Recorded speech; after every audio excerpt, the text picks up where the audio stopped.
Krishna, Krishna Krishna, Hare Hare, Hare Rama, Hare Rama, Rama Rama, Hare Hare.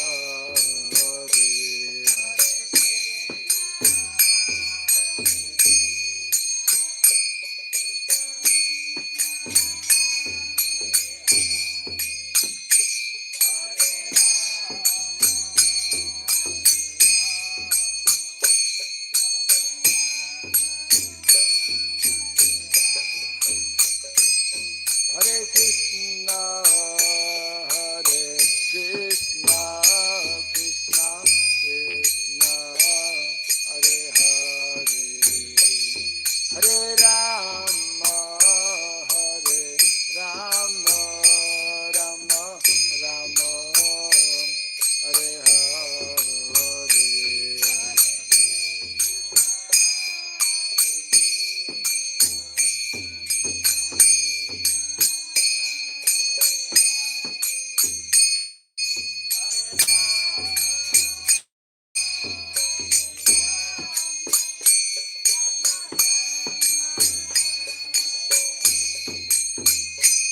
Hare Krishna, Hare Krishna, Krishna Krishna, Hare Hare, Hare Rama, Hare Rama, Rama Rama, Hare Hare.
Premanande.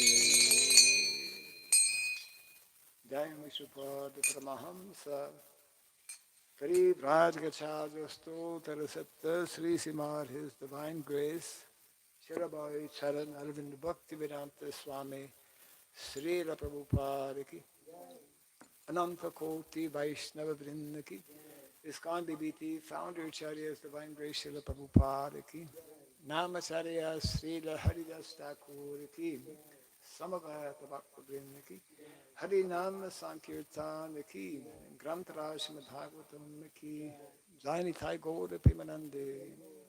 All glories to the assembled devotees, all glories to the assembled devotees, all glories to the assembled devotees. All glories to Sri Guru, to Sri Gauranga, all glories to Sri Prabhupada. Om Ajnanatimirandasya Gyananjana Sharakaya Dakshuranmilitam Jena Tasmai Sri Gurave Namaha Sri Chaitanya Manobhistam Stapitam Jena Bhutale Swayam Rupa Kadamahyam Dadati Swapadantikam Vandeham Sri Guru Sri Juta Padakamalam Sri Gurun Vaisnavam Shyam Sri Rupam Sagrajatam Sahagana Raghunatan Vitam Tvam Sajivam Sadvaitam Savadutam Parijana Sahitam Krishna Chaitanya Devam Sri Radha Krishna Padam Sahagana Lalita Sri Vishakanditam Sha He Krishna Karuna Sindhu Dinabandhu Jagatpate Gopesha Gopika Kanta Radha Kanta Namostute Tapta Kansana Gourangi Radhe Vrindavaneshwari Vrishabhanu Suti Devi Pranamami Hare Priye Vansakalpatarubhyascha Kripa Sindhu Vyaevacha Patitanam Pavanebhyo Vaishnavebhyo Namo Namaha Narayanam Namaskritya Naram Chaiva Narotamam Devim Sarasatim Vyasam Tato Jayam Mudiraye. Before reciting this Srimad Bhagavatam, which is our very means of conquest, let us first offer our respectful obeisances unto Narayana, the Supreme Personality of Godhead, unto Narayana Rishi, the supremmost human being, unto Mother Saraswati, the goddess of learning, and unto Sri Vyasadeva, the author. Nasta Prayashabhadreshu Nityam Bhagavata Sevaya Bhagavati Uttama-shloke Bhaktir Bhavati Naistiki. By regularly hearing the Srimad Bhagavatam and by rendering a service unto the pure devotee, all that is troublesome within the heart becomes destroyed practically to nil, and loving devotional service unto the Supreme Lord, who is praised with transcendental songs, becomes established as an irrevocable fact. Idam Bhagavatam Nama Puranam Brahmasamitam Uttama-shloka Charitam Chakara Bhagavan Rishi Nishreyasaya Lokasya Dhanyam Swasyaya Namaha. This Srimad Bhagavatam, known as the Grantaraj, the king of all Vedic literatures, is the literary incarnation of God. It is compiled by the incarnation of God, Srila Vyasadeva. It is meant for the ultimate good of all people. It is all successful, all perfect, all blissful and all perfect. Sri Krishna Chaitanya Prabhu Nityananda Sri Advaita Gadadhar Srivasadi Gaura Bhakta Vrinda Hare Krishna Hare Krishna Krishna Krishna Hare Hare Hare Rama Hare Rama Rama Rama Hare Hare Om Namo Bhagavate Vasudevaya Om Namo Bhagavate Vasudevaya Om Namo Bhagavate Vasudevaya Om Surabhyay Namaha Om Surabhyay Namaha Om Surabhyay Namaha Mukam karoti vasalam pangom nankayate girim Yat kripa tamaham bande Sri Gurum Dinataranam Yat kripa tamaham bande Sri Gurum Dinataranam. Hare Krishna. Welcome to our daily Bhagavatam class, continuing from Canto number 1, Chapter 3, entitled Krishna is the source of all incarnations. Today text number 33. Yes, 33.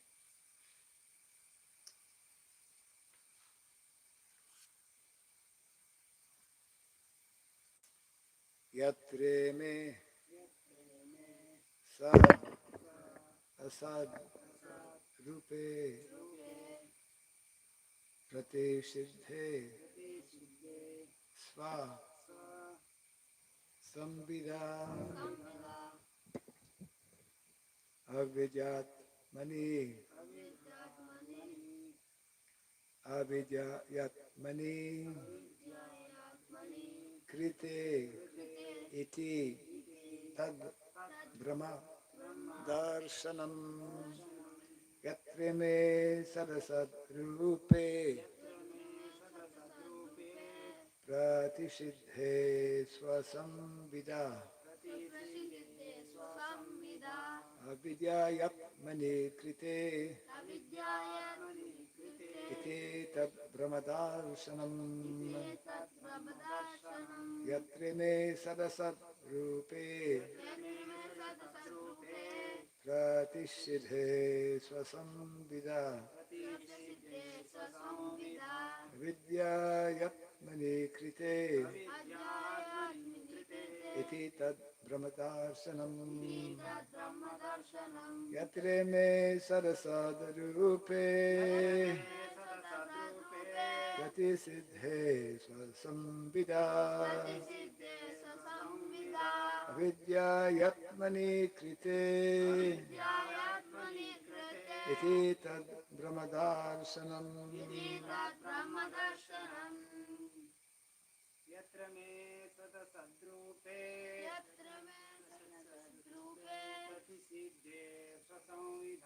pratisiddhe swasamvidha avidyayatmani krite iti tad brahmadarshanam yatre me sadasadrupe pratisiddhe swasambhida avidyayat mani krite iti tad brahmadarshanam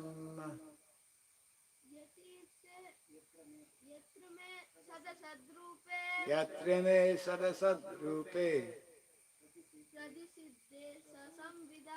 Pratisiddhe Swasambhida अव्यद्यात्मनि कृते Avidyayatmani krite इति तत् ब्रह्मदर्शनम् iti tad brahmadarshanam.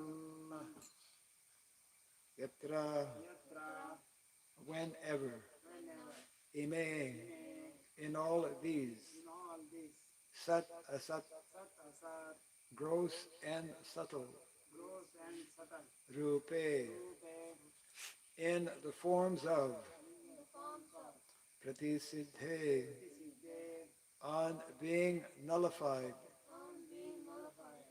swasambhida, by self-realization, avidyaya, by ignorance, by ignorance atmani, atmani in the self, in the self krite, having been imposed, having been imposed iti, thus, tat, that is, brahmadarshanam, the process of seeing the absolute. Translation and purport by His Divine Grace, A.C. Bhaktivedanta Swami Srila Prabhupada ki. Whenever a person experiences by self-realization that both the gross and subtle bodies have nothing to do with the pure self, at that time he sees himself as well as the Lord. Kindly repeat after me. Whenever a person experiences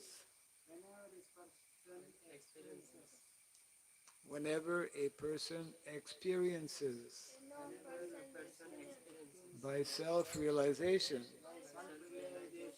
that both the gross and subtle bodies have nothing to do with the pure self, at that time he sees himself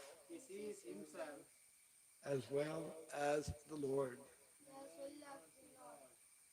Purport. The difference between self-realization and material illusion is to know that the temporary or illusory impositions of material energy in the shape of gross and subtle bodies are superficial coverings of the self. The coverings take place due to ignorance. Such coverings are never effective in the person of the personality of Godhead. Knowing this convincingly is called liberation, or seeing the Absolute.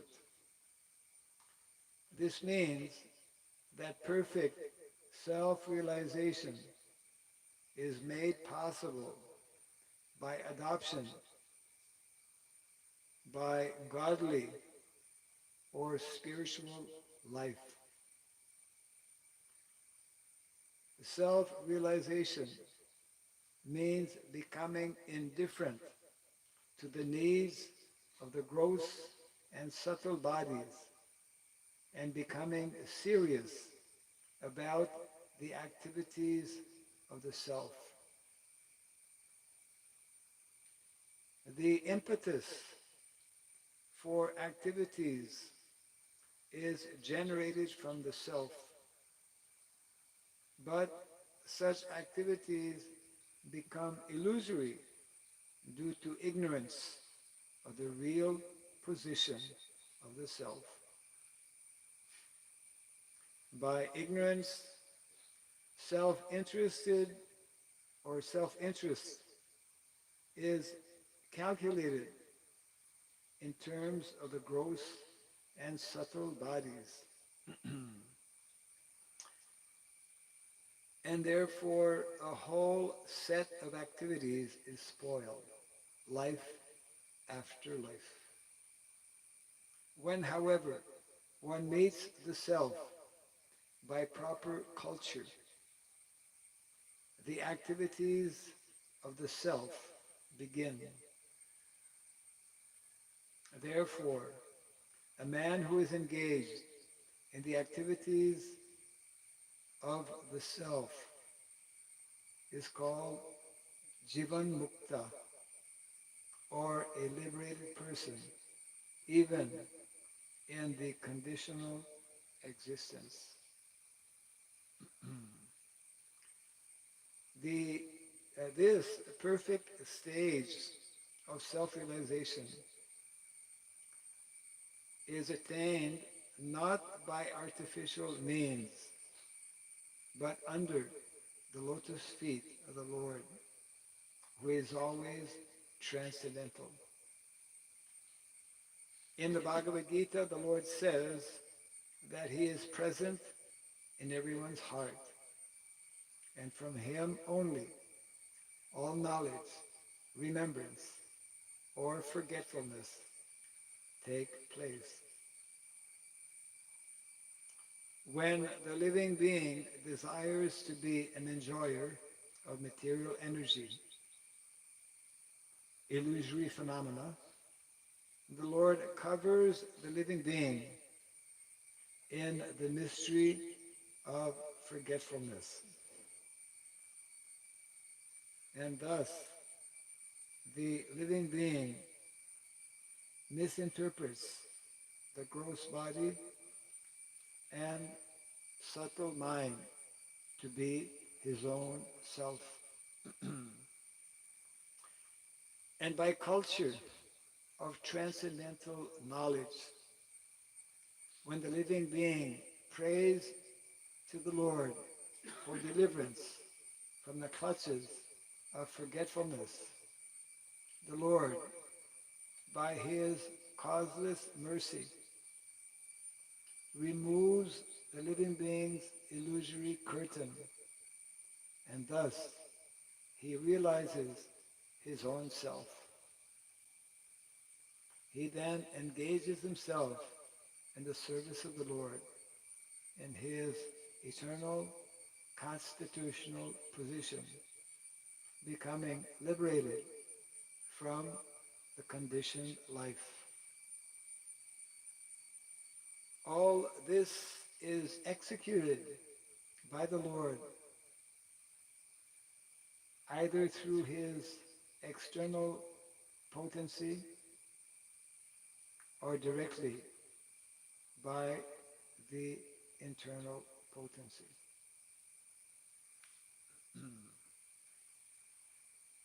Translation again.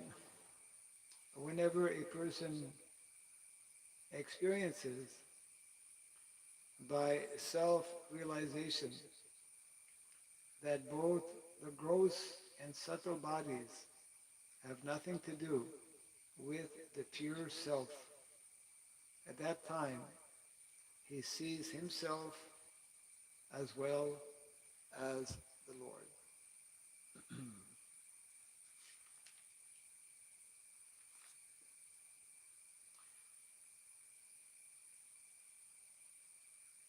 A very nice explanation. Self, the science of the self. Last few days we were discussing. It is called Atma Gyan. Atma Gyan. Knowledge of the self. And the purport of Prabhupada is referring to culture. Actually, this is defined as the divine culture. Real culture is actually this divine culture. Therefore, when we take up to Krishna consciousness, it means we are taking up to this divine culture of the eternal self. Now we are caught up with the temporary self, temporary gross body and temporary subtle body. So the point being made here very nicely is that when one comes to that platform of seeing the self, understanding the self, then one sees the Lord, begins to understand the Lord. And such a person is called Jivan Mukta, Mukta, liberated. One can be liberated, one can become liberated even within this material world. And that is generally done by taking more and more shelter of the divine energy of the Lord. Therefore, important to understand the different energies of the Lord that are mainly divided into three. The Bahir Anga Shakti. Bahir Anga means the external energy of the Lord, this material world in which we are in, referred to as the world of Maya, illusory energy. That is so powerful because it's coming from Krishna that it covers our real identity, the real self. And Antaranga Shakti is that internal energy that is especially fully manifest in the spiritual world, in the world of Vaikuntha. The world of Vaikuntha where there is no kunta, there is no anxiety, only continuous, unlimited, ever increasing transcendental happiness. And then Tatastha Shakti, we are that Tatastha Shakti. We have the ability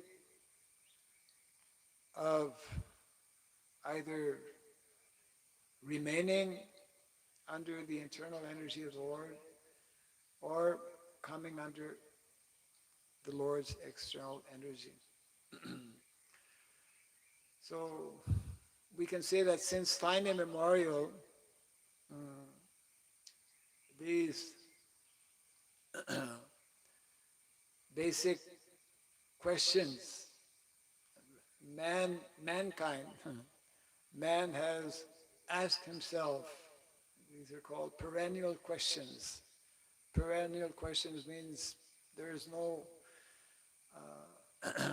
tracing. It is since time immemorial, as we say, quite naturally. So this knowledge of the self, this is the real science. This is the real knowledge. Krishna explains actually in the Bhagavad Gita, real knowledge means to understand both matter and spirit, their origin and their interaction. That is real knowledge. And that real knowledge will culminate and also conviction. It is a question of becoming serious in wanting to remove the the different layers of ignorance. We are all caught up as long as we continue real body, both gross body and then we continue our ignorance in the material world. And due to ignorance, suffering comes from ignorance, isn't it? If I have to go from here to, let's say, Calcutta, and if I don't know my way, I will suffer along the way. I will not know which way, which road to take, and therefore ignorance is what creates suffering. But if before leaving I know my destination, I know the destination, I know how to go, I know which road to take, then I will I will not be experiencing the suffering of someone who does not know. So therefore,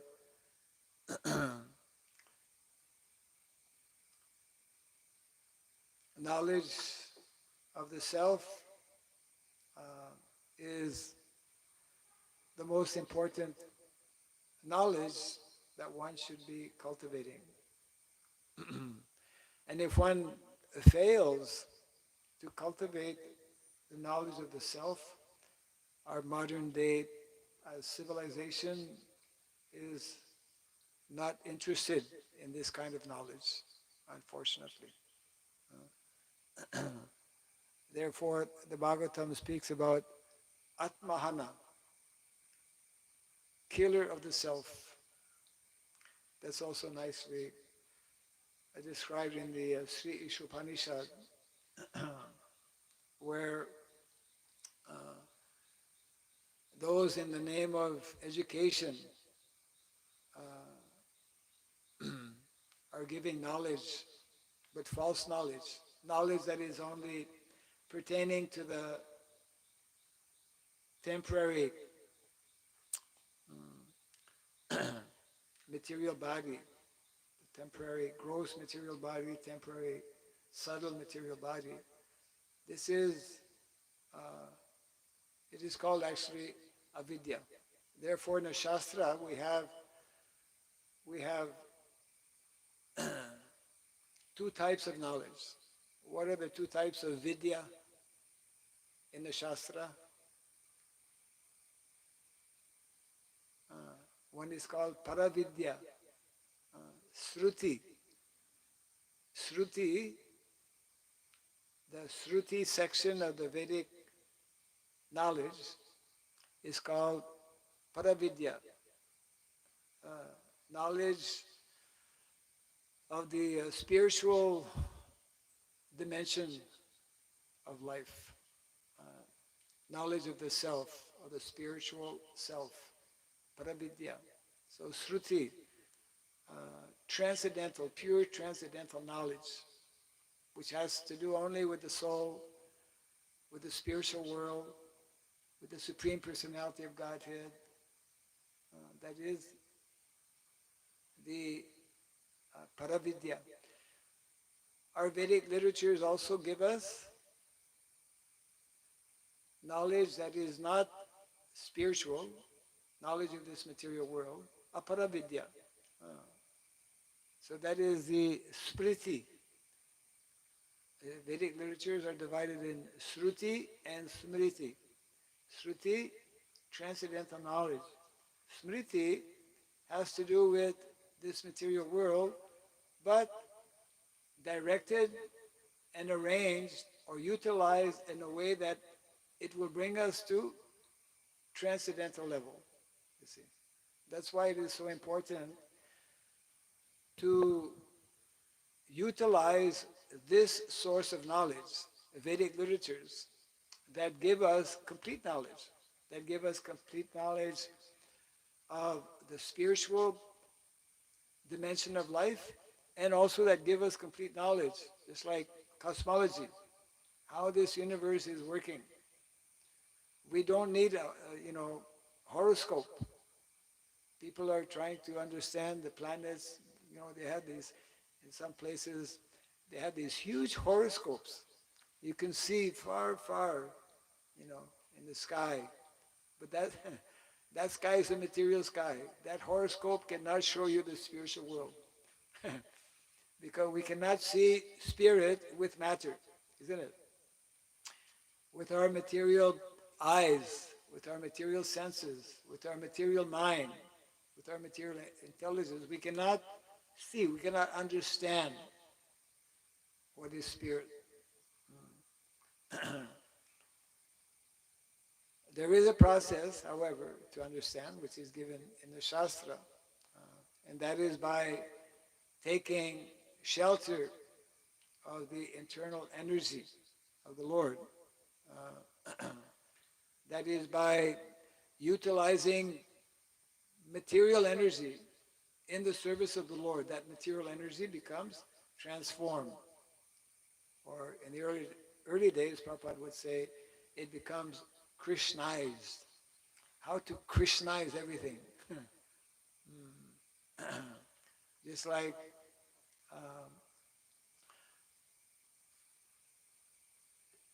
what is called Chintamani. What is Chintamani? Hmm?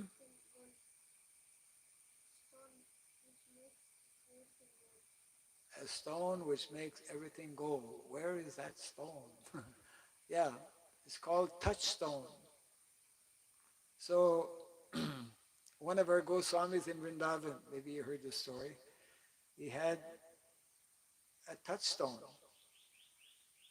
And one thief came to know about this. And naturally he became very interested how to get that touchstone. Anyway, what's the sadhu doing with the touchstone? So when he approached, he was a little bit cultured, he approached Sanatana Goswami very nicely and requested him for his touchstone.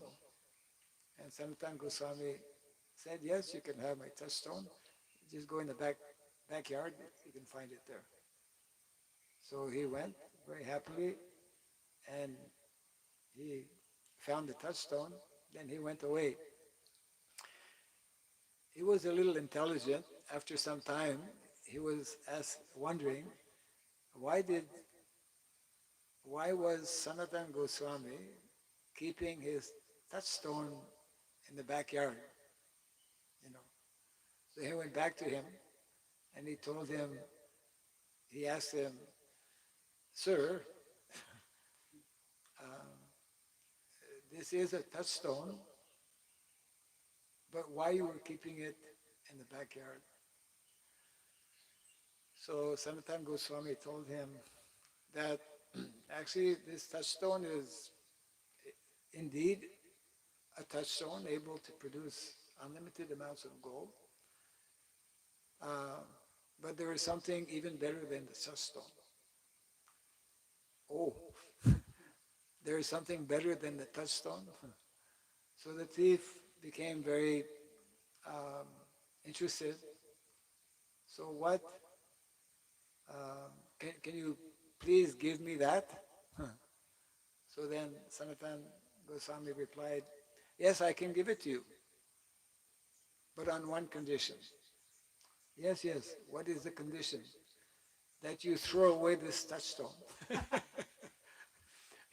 If you throw away this touchstone,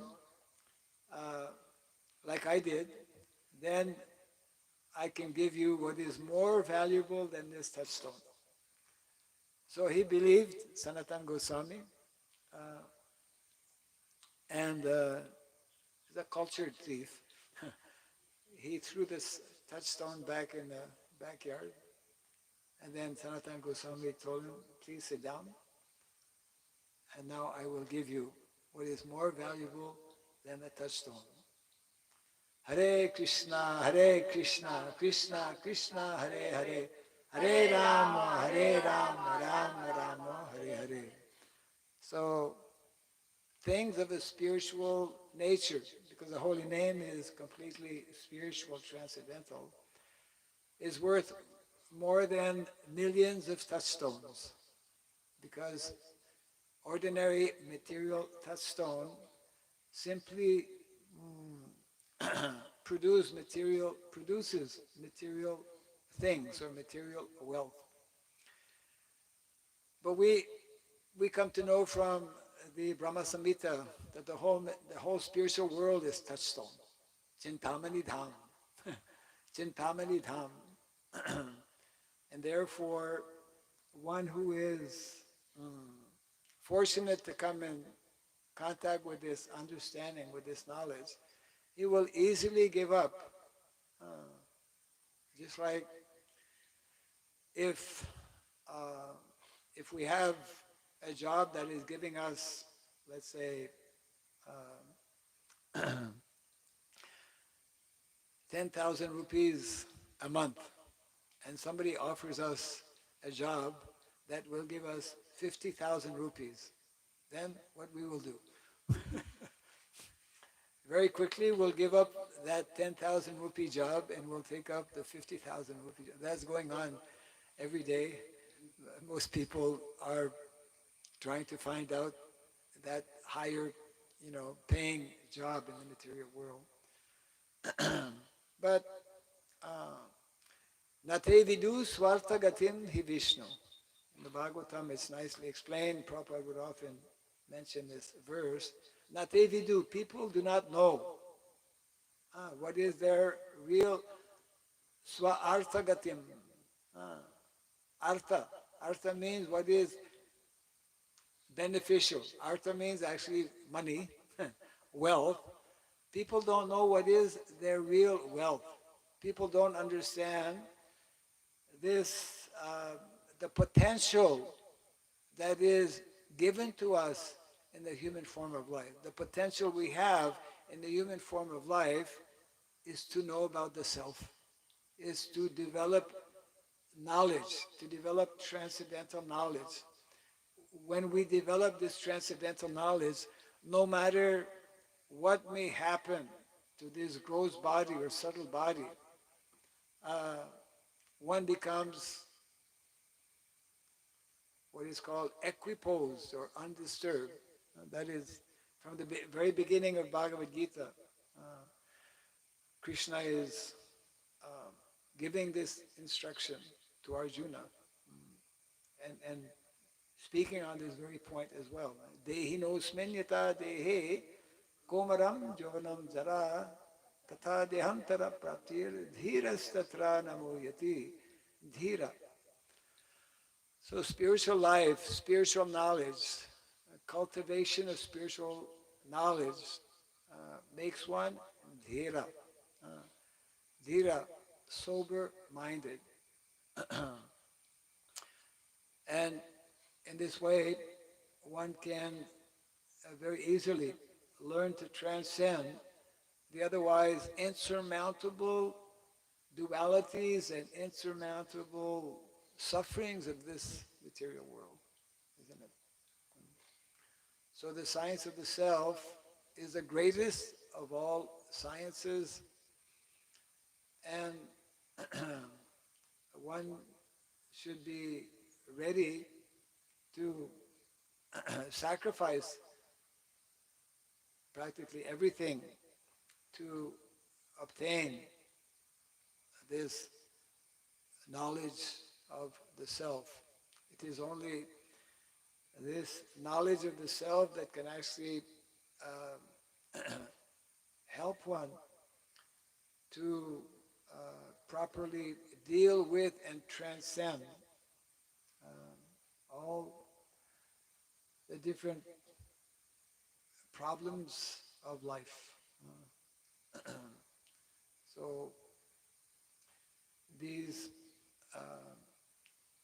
transcendental literatures, whether it's at the level of Shruti or Smriti, Shastra, they help us to understand more and more. And as we cultivate this knowledge, Prabhupada mentions, also Srila Rupa Goswami confirms in the beginning of the Nectar of Devotion that as soon as one begins to cultivate this knowledge, then he is considered already, as mentioned here in the verse, as a mukta jeev, liberated soul, because one has found the key. You know, if you come to your house and somehow you don't have your key, you can't go into the house. Then after looking for some time, okay, you find the key, then you can open the lock and enter. So the key to get out of this material world, or the key to enter, the key to enter the spiritual world is this transcendental knowledge of the self.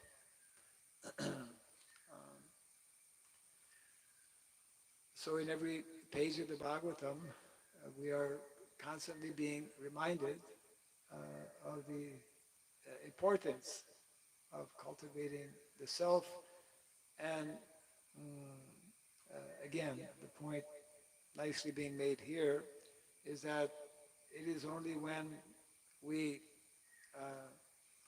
come to understand about the self, or Prabhupada would explain, actually self-realization without God realization is impossible. So this point is being made here.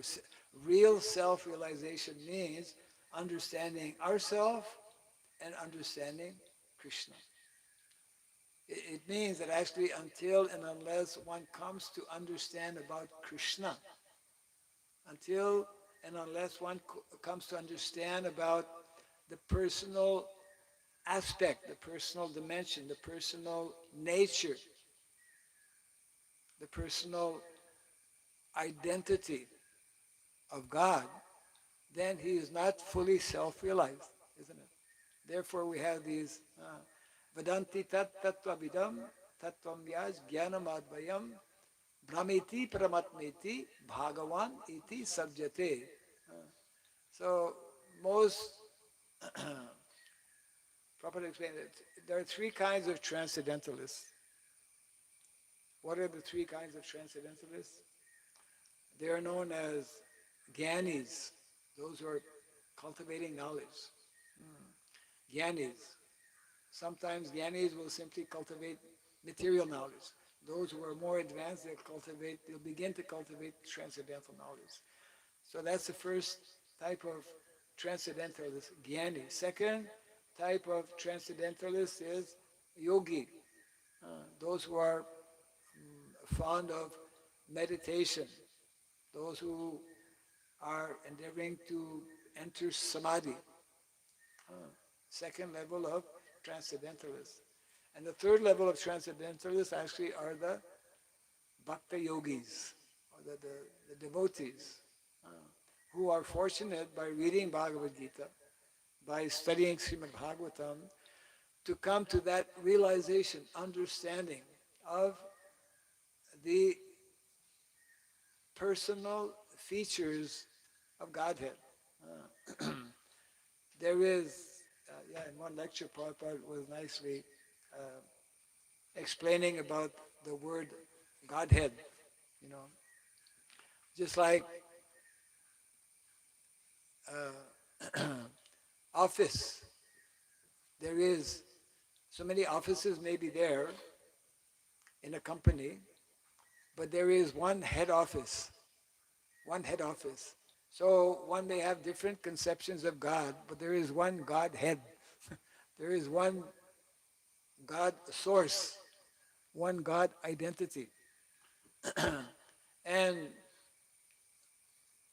it is only when we are fortunate to come to that level of understanding that we can actually become freed or liberated from the material world. Because generally, those who are Gyanis and also generally those who are yogis, they still have some material conception.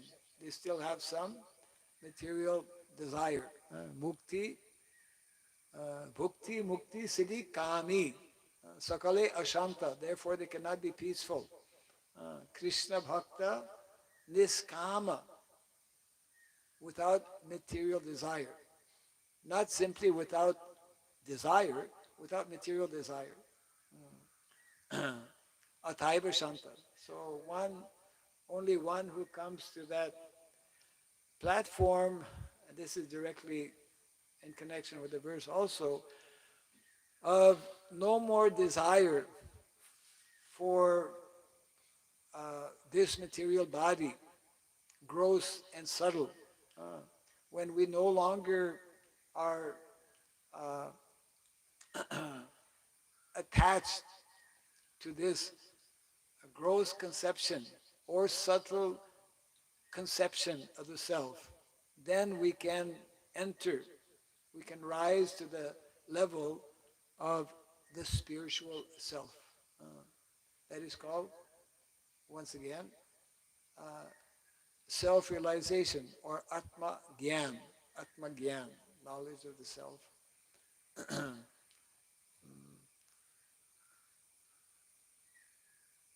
So we'll just read the verse again here. Very nice purport given by Srila Prabhupada. Whenever a person experiences by self-realization that both the gross and subtle bodies have nothing to do with the pure self, at that time he sees himself as well as the Lord. And in the Bhagavatam, I'm sure you've read or heard this nice example that, we're all born in some particular country, some particular mother and father, brother and sister, and so many relatives. So all of these connections, they are compared in the Bhagavatam to um, just like in the river during the rainy season. Now it's the rainy season. During the rainy season, in many rivers, you'll find different things floating, pieces of wood floating. Sometimes these pieces of wood, they come together, then they separate to again never come back together.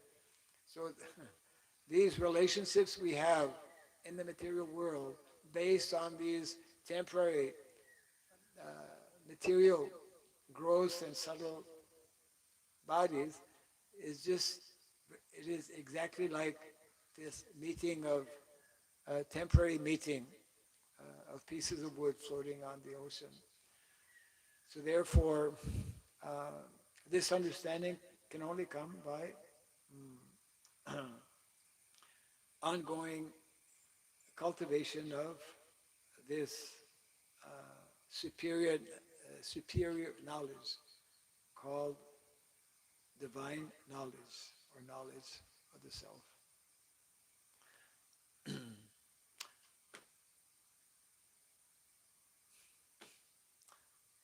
So any question or comment?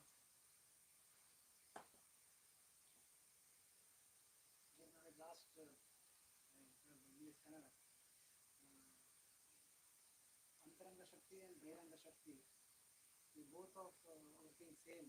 I think What is that? Antaranga Shakti and Behiranga Shakti. Antaranga Shakti and Behiranga Shakti. and Working is both of same. It is saying that external potency and internal potency, they work as same. It is given in purpose. Last release.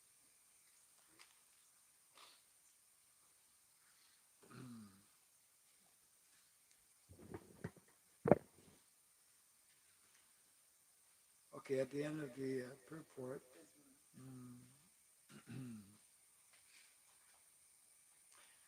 So before reading the last line, let's read one line before that.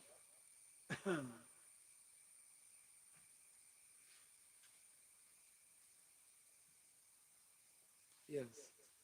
So it's mentioning how the Lord,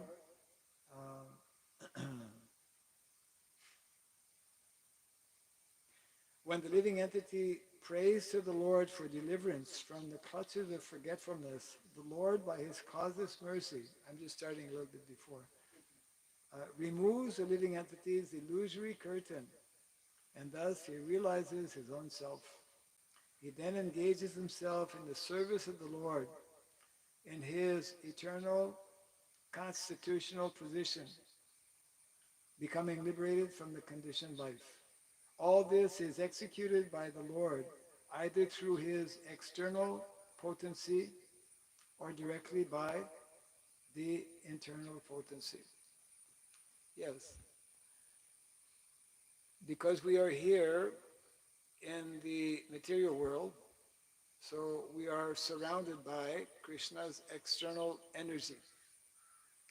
So we, when we surrender to Krishna, we can learn to utilize this external energy to go back home, back to Godhead. Whereas those who are not surrendering to Krishna, they misuse this external energy to continue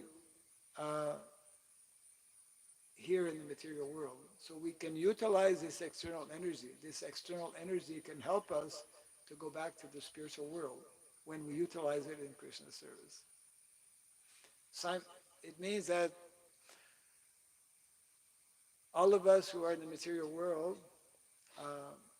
we, differently than in the spiritual world, they only have the internal energy. There's no Bahiranga Shakti in Vaikuntha, isn't it?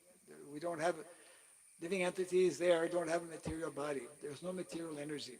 So they only utilize the internal energy. Here, we have a material body. Here in the material world, there is the presence of both the internal energy and the external energy. So one who is in knowledge, one who follows the directives of the Shastra, learns to utilize both of those energies in the service of Krishna. We understand ourselves to be spirit soul. We also understand that now I'm in the material world, I'm living in the kingdom of Maya, but this is actually Maya. Maya Devi is devotee of Krishna. She has her work to do. And the energy, this external energy, is ultimately Krishna's energy. So therefore, it is only by cultivation of knowledge that we can learn to properly utilize this energy, external energy. So in both ways, for a devotee in the material world, both the internal energy, knowledge of the internal energy and knowledge of the external energy as being connected and originating from Krishna helps one to advance more and more towards self-realization. It's like, the tongue. The tongue is something material. So either we can use the tongue for Gramya Katha or we can use the tongue for Srimad Bhagavatam Katha. Isn't it? Yeah. So everything in the material world, when it is connected with Krishna, as Prabhupada would explain, a pure devotee a self-realized soul doesn't see anything material. He sees everything in connection with Krishna. So in that sense, even the material energy is called divine energy because it's coming from Krishna, and when we connect it with Krishna, then that energy again becomes spiritualized. Otherwise, otherwise not. So therefore, sarvasya chaham ridi sanivisto mata smritir jnanam apohanam cha. The Lord seated within the heart gives to those who are looking towards the Lord, gives knowledge, intelligence, and whatever is necessary to actually go back home, back to Godhead. And that same Lord, for those who refuse to take up the process, he covers them, he makes them forget about their real identity, about their real business. Yeah.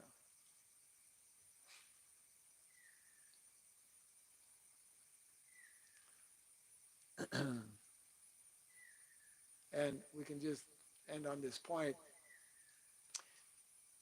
We should not be speculating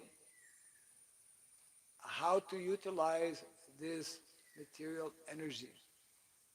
In other words, the material cosmic manifestation, because it is created by Krishna, it is Krishna who knows how we should best utilize this material energy. Just like if a company manufactures a cell phone or whatever, when you buy the cell phone, you have a manual, isn't it? A guidebook, manual. So these Vedic literatures are the manual, the guidebook that helps us understand how to properly utilize the material energy since we are here in the material world. So in other words, Krishna has given all kinds of knowledge, all kinds of, we can say, scientific knowledge. Just like, small example, today all over the world we have major problem in terms of food production, isn't it? We have invented, modern day agriculture is based on speculation. We, because we are not God conscious, because we want to exploit, we want to grow more than we actually need, we want to grow for the wrong purpose, we want to grow food for profit, we want to therefore we are exploiting the material nature for based on greed, because we want more than we actually need, isn't it? So therefore, we are misusing and destroying actually the natural resources. So in the Shastra, there are directives how to properly cultivate the land, isn't it? That proper natural way of cultivating the land is by using bullocks, you see, is by avoiding destructive, harmful chemicals that, most of the agriculture cultivation around the world is very destructive, very harmful to the soil. One of many examples whereby we can understand that by not following the proper prescribed manner of doing cultivation, then we will not get the desired result. And this is the whole story of what we call the Green Revolution in the 20th century. That initially there was increase in production, but at the same time, the the soil was being, the quality of the soil was being depleted, and the quality of the food as well. And because we have continued in this way, now we have a global problem in terms of soil, quality of soil, bad quality of soil. So in other words, in the Shastra, we find specific instructions, knowledge, how to do things even materially. There's a whole science in terms of how to cultivate, how to grow food. And we will see, because nowadays especially, this is of course a very, very involved topic, because more and more governments around the world, that's already begun, are looking into the possibilities of manufacturing food in a laboratory or in factory. Just like we're manufacturing so many things. So now they want to manufacture food. And as a matter of fact, I believe it is in Singapore, maybe a year back or so, the government has approved that synthetic meat can be manufactured and sold. And so our understanding based on Vedic knowledge is that when we separate